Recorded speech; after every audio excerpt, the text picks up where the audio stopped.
There's so much that goes into getting from the bottom of the mountain to the top. Battling ALS is like climbing a mountain, each and every day. In order to complete it, you simply have to find whatever you have in yourself to endure. The mountains are not forgiving at all, and ALS seems to be the exact same. It's unforgiving. The hardest part about my dad having ALS was that there's no medicine that could cure it. You just have to wait and hope. Being diagnosed with ALS is like being pushed out of a skydiving plane and wondering if your chute will open or if you will just hit the ground at high speed. You couldn't tell me or convince me that there was anything that I couldn't do. And right now, I'm beginning to wonder tomorrow if there's anything I can do. It's very humbling to be around somebody in the condition that Martin is in because it puts things in perspective and it makes you want to live your life in a better way.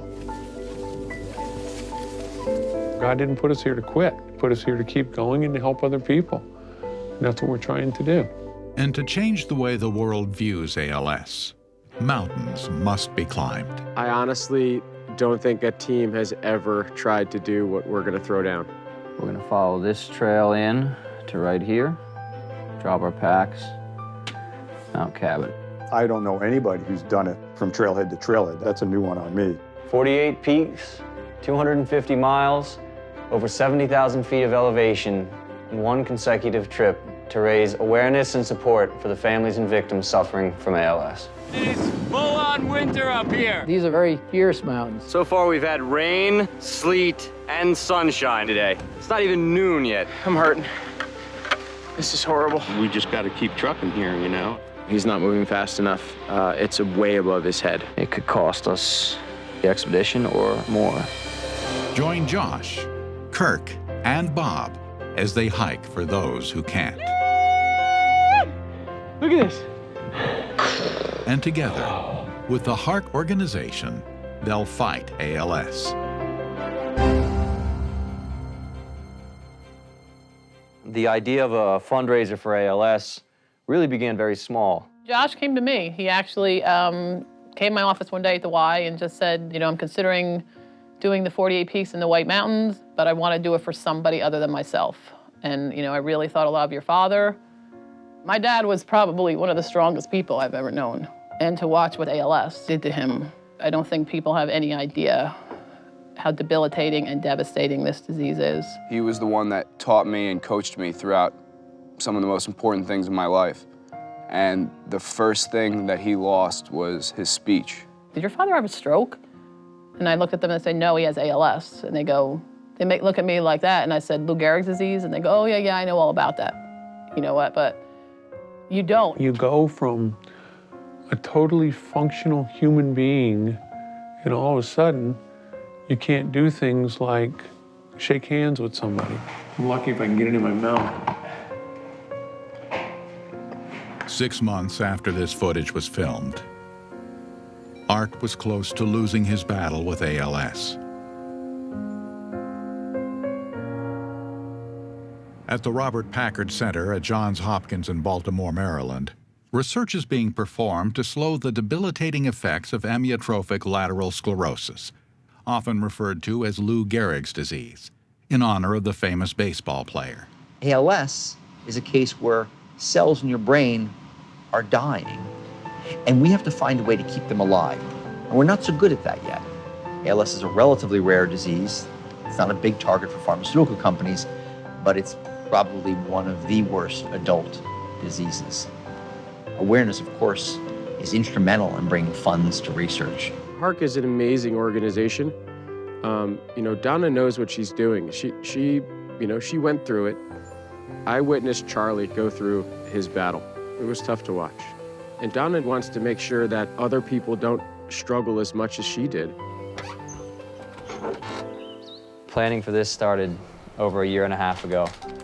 It started with the logistics phase, figuring out the path we would be taking. In all my years up here in the White Mountains, I've never heard of anybody doing the trailhead to trailhead on foot. These are very small mountains worldwide, but they're very fierce mountains. The highest wind speed ever recorded on Earth was recorded at the top of Mount Washington. And with snow falling every month of the year, unprepared hikers may find themselves in harsh and unpredictable conditions. But if you allow the basic hardships of enduring the elements to wear your mind down, you're going to fail. And then the next day we'll come all the way out to isolation. 62-year-old Bob Lamoro is the senior member on the team and, admittedly, an inexperienced hiker. There, boom. I know Art Anderson, and I actually knew Charlie very well. He was one of my favorite members at the Y. I know this is not only going to be a physical challenge, but also a mental challenge. And I guess my biggest fear is just to not be a burden. How you feeling right now? I'm a little winded. And many people who are inflicted with this horrible disease have some of the same fears and same feelings. ALS affects my relationships in a huge way. I was married for 3 years before ALS. My husband tried very hard to keep up our life of adventure for another 8 years. Then he could not function emotionally anymore, and I asked him to move on. What does ALS do to families? It splits them apart. My husband Andrew was diagnosed at age 39. He was in the prime of his life, had a great career. We have 2 beautiful boys, 2 and 4 years old. It was confusing for the boys, but they adapted well because I think we really focused on living with ALS instead of dying of ALS. And I think that's what helped us through the really dark, dark days. I just hope other people don't have to go through what we went through.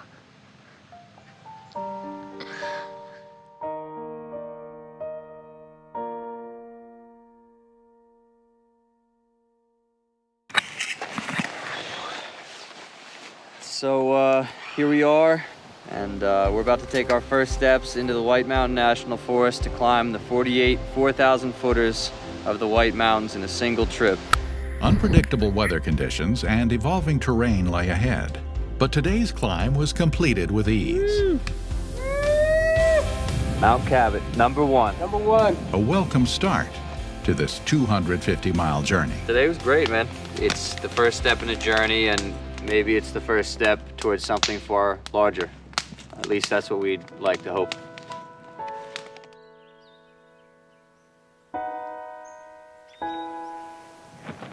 Morning, Al. How was night 1? Awesome. Good morning. How'd you sleep last night? Terrible. I'm a little concerned about Bob's health, because if he can't sleep, he can't heal, and it's certainly not going to help his morale, not to mention his speed on the trail. Day 2 brings Mount Wombeck, and Bob's sleepless night affects the entire team. We did less than 2 miles an hour today, which I know is not going to cut it. Not very excited about tomorrow. We got a whole 20 miles of road ahead of us, and that's it, but hopefully that goes by quick. While the team has no peak to climb, a roadside marathon with hiking boots and backpacks proves to be long and painful. 21 miles of road. It was the worst. I'm assuming when I take off my boots, they're just gonna be filled with blood. How you feeling? Is that a rhetorical question? We asked a lot of Bob today. We really needed a push out of him today, and he showed it to us. So today, we talked with Bobo and decided that we're gonna give him his chance to move at his own pace today.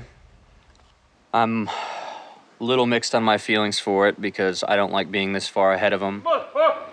Yeah. No way! Yeah. And just after I give that speech, who rolls around the corner? I'm proud of you, man. I'm real proud of you. With spirits high, the team reaches the peak of Mount Moriah, Get that camera on. It's on. rewarded with a picturesque view of the range. Look at this. Wow. Wow. It's amazing. 3 down. But their celebration is short-lived. Bob's pace slows, and the team is forced to hike at night. We hiked in the dark for probably a good hour. Couldn't see where I was going, was concerned about my ankle. These guys were really good, patient with me. Our buddy Bobo, who's the man and has tons of heart, just isn't getting it done physically. What he accomplished was impressive. He did it. But it took him 8 hours. I mean, less than 1 mile an hour. It's hurting Josh and I, and I don't know what to do about it, but that's where I'm at right now.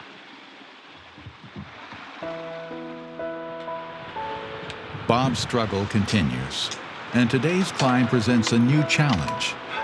3 peaks averaging over 4,600 feet. Come on, Lee. So behind me is the Presidential Range, which is where we're going next. And not only is it the highest, if you get stuck up there with weather, you're in big trouble.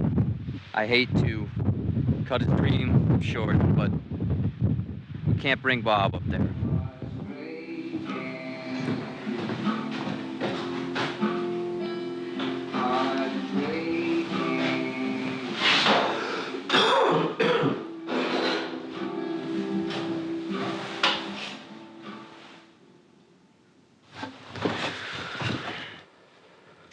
So we're here in the Carter Notch right now.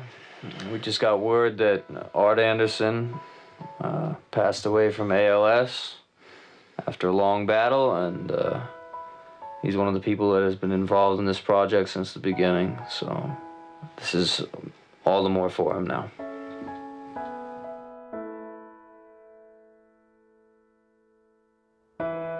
The next morning, Josh and Kirk reflect on their mission. Failure is not an option, and with Bob becoming a danger to himself and the team, Kirk and Josh must have a heart-to-heart with him before Mount Washington. I don't know if Kirk and I can keep you and ourselves safe up there. Well, I think you're right. I think there's 2 factors. Number one, the weather and the time. You know, it is cold up here. It's a lot colder than I think any of us anticipated. And the time. I know I could do this. So do I. We all do. But I can't do it at your pace and at the pace that we need to do it at. So I think that I agree with the decision. So. You know, for all the issues that he had, he couldn't break his spirit. Sorry, brother. It's okay. Now that he's gone, it's you know, I notice his absence.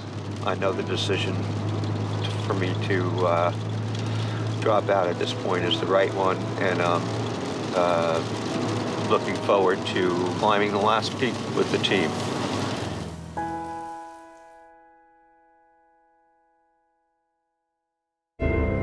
Mount Washington. Peaking at nearly 6,300 feet, it's considered the most dangerous small mountain in the world. And it's famous for its harsh and erratic weather. Josh and I are always saying the nastier the better. Just take it up a notch, you know. In the last 165 years, 137 people have lost their lives on Mount Washington. Conditions include 230-mile-per-hour winds and bone-chilling temperatures. A misstep could put Josh and Kirk in great physical jeopardy. I don't know if you can see me, but it's windy and cold and blowing. But the team overcomes the elements, reaching the summit in under 5 hours and just before nightfall. This is dedicated to Charlie Durney by his 7 children and 10 grandchildren. Charlie, you're the reason that we're out here. You set us all on this adventure first, and your example and the example of all the others we've met since is what carries us through every time we get tired. Hope on the Horizon started with you, man. Although Mount Washington is behind them, the harsh weather conditions remain. The rain stinks, man. The rain always stinks when you're backpacking. It's been raining steadily for over 48 hours. The next mountain is isolation. We're not excited about this. It's not safe. But without isolation, trip's over.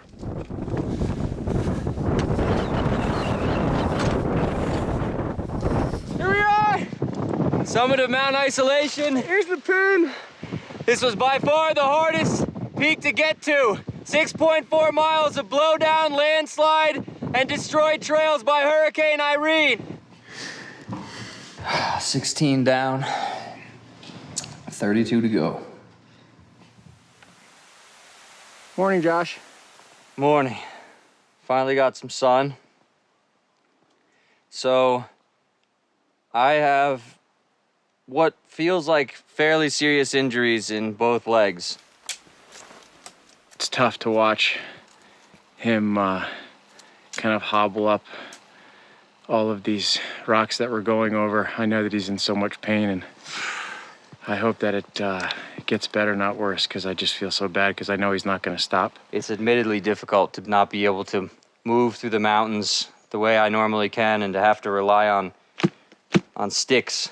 But with his no-surrender attitude, Josh perseveres through the pain, motivated by a special man who's scheduled to join the hike on the 45th peak. 5 days ago, we had a surprise party for my aunt. My name is Kara Wallum, and I'm married to Martin. We've been together since 1993, a long time. That's there's Martin right there.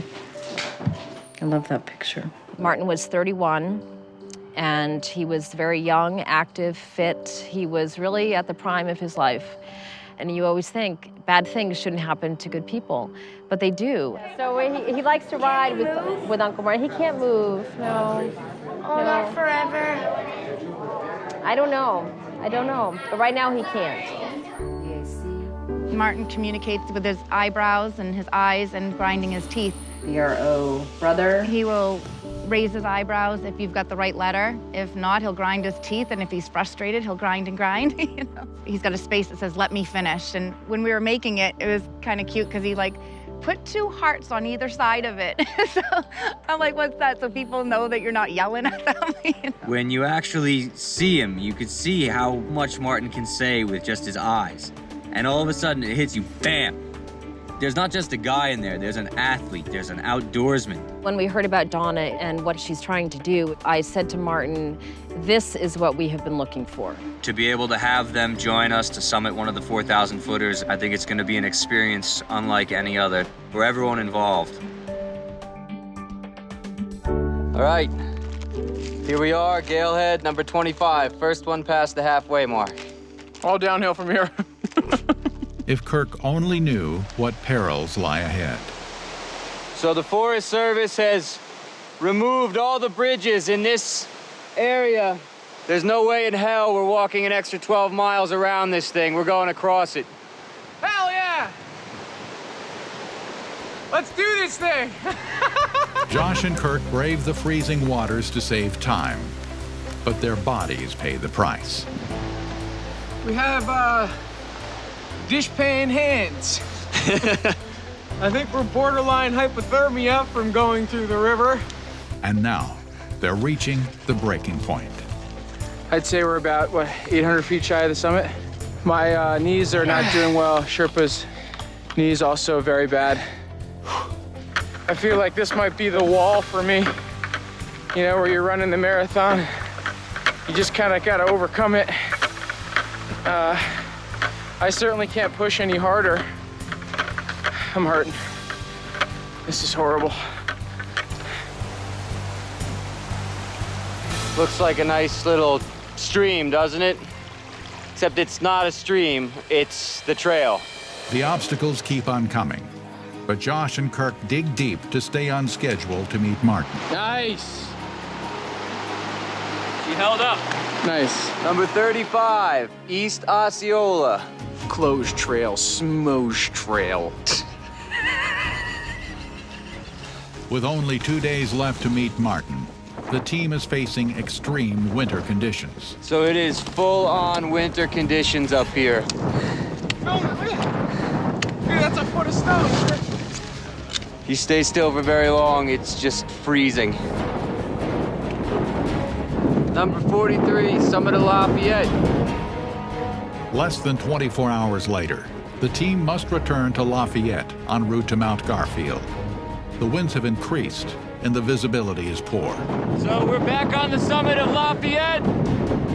The wind is going crazy and it is full-on winter up here.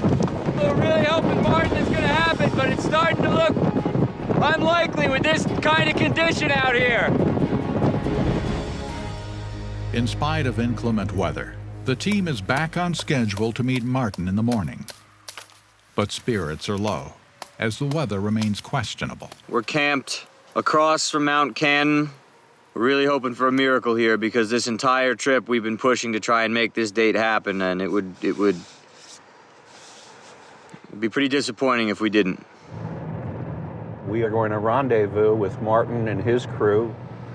This is going to be a very poignant and emotional day, I'm sure, for all of us. Look at you guys. How you doing, guys? Good. Hey, look at this, man. I like it. You guys look great. Hi, Kirk. Hi, Kirk. I'm Sandy Olney. I'm here today to facilitate a hike for Martin Wallum. I'm trying to pick it way up like that. I'm stung like bull. We've got about 20 volunteers coming to help push and pull Martin up to the top of Cannon Mountain, and they're going to be really empowered to move forward in their lives, spreading some real powerful magic. Thanks to Josh and Kirk for coming along and making this happen as well, and for being a part of Hope on the Horizon. We're psyched. The entire time that we've been out there, all we've been thinking about is this day. So the fact that we're here and that it's going to happen is more than words can describe. So thank you all so much. Martin's new journey begins with an army of support, and together they will face the challenges that lie ahead. If conditions get too harsh, the climb will be aborted. But for now, spirits are high. This is incredible. This is like something that you dream about, man. It's an unbelievable thing that he gets to do this again.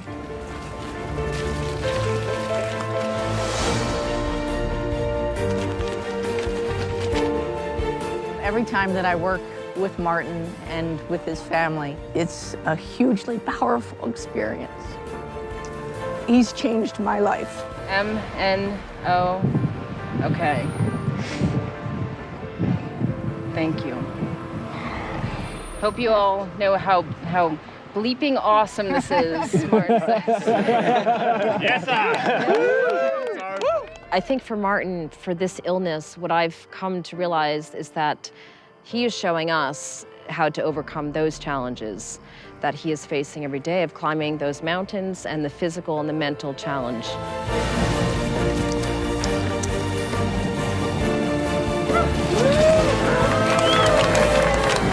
Good job, Josh.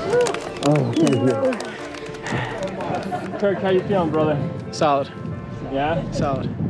45, man. 3 more.